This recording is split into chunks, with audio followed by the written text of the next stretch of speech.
Welcome to Dark Knight Films Reviews and another action movie night. Tonight, I will be reviewing Death Wish 2, released in 1982. Death Wish 2 stars Charles Bronson, Jill Ireland, Vincent Gardenia, Charles Cyphers, Thomas F. Duffy, Laurence Fishburne, Kevyn Major Howard, and Robin Sherwood. Death Wish 2 is directed by Michael Winner. Now this one was written by David Engelbeck, and I think the writing on this one was in the step in the right direction for sure over the original. Not that the writing in the original was bad, it's just it did not write anywhere for Kersey to go other than taking out random muggers. And this one ends up actually, yes, you do have the script does put Carol, his daughter, in more jeopardy and ends up getting her killed. But unlike how his wife was killed and his daughter Carol was raped in the first film, and he never got any payback on them, in this film, they improved that. Thomas F. Duffy, his Nirvana character, and Laurence Fishburne's Cutter, and Kevyn Major Howard's Stomper, and the rest of their little weird named crew, they all get their just desserts in this film. And it is a joy to watch how Paul Kersey goes after each one of them and picks them off one by one. This is what we should have got in Death Wish. Instead of him just going after random muggers in there. And then you also have, he's in a relationship with his Charles Bronson's real life wife, Jill Ireland at the time in this, and playing Jerry Nichols, the character that she's playing is adamant against the death penalty and a lot of stuff like this. So it's, he is a character that is likely to get caught, and they would likely put him to death. And she is completely against that. So it's ironic that he's with a character like that. But yeah, I've always really liked Jill Ireland. I mean, she's really good in her portrayals, and this is no different. She is just so likable in her characters that she played. I don't think I've ever seen her play with Bronson in a film, and I didn't like her character.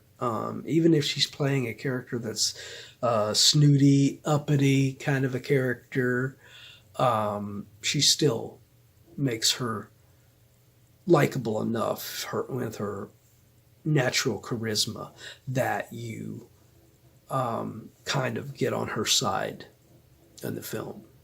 But that's not the case in this film, of course.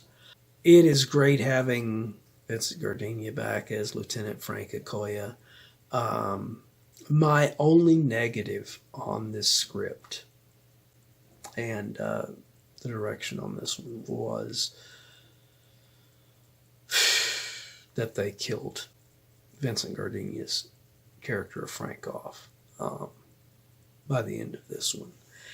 And it's just, I don't think it was necessary. I think Vincent Gardenia should have been kept around for future films, possibly, because he learns that Paul is doing this, yes, but he has helped him in a way. So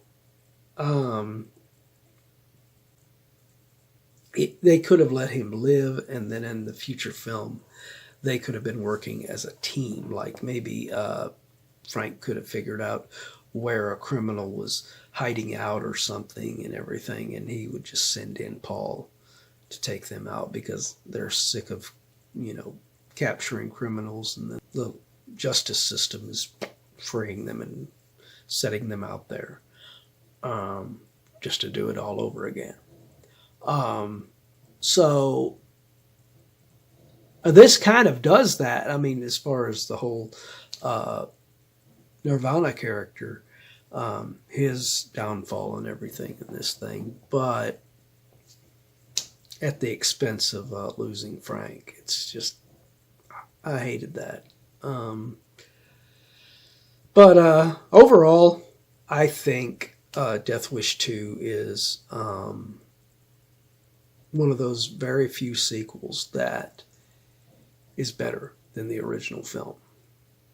I think Death Wish 2 is the better film out of these two films, and I think if the original, like I said, had gotten rid of all that bullshit and let him go after the thugs that murdered his wife and raped his daughter, I'd have been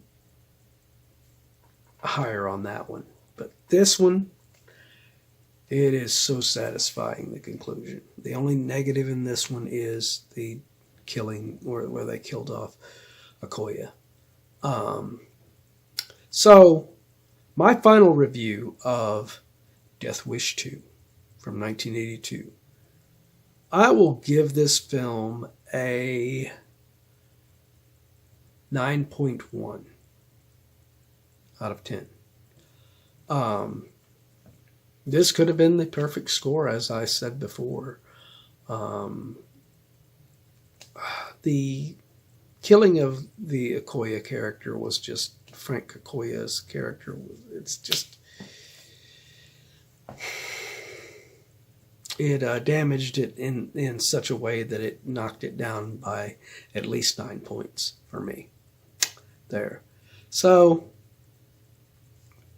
what do you guys think? Do you agree with my review? Do you disagree?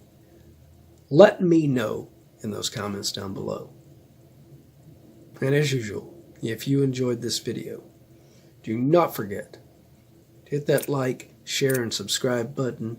And don't forget to click that bell icon so you can be notified about future videos just like this one.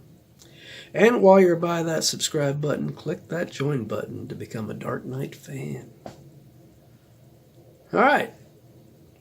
So I hope you've enjoyed this action movie night, and I hope you will join me tomorrow for another video game night. Until then, thanks for watching.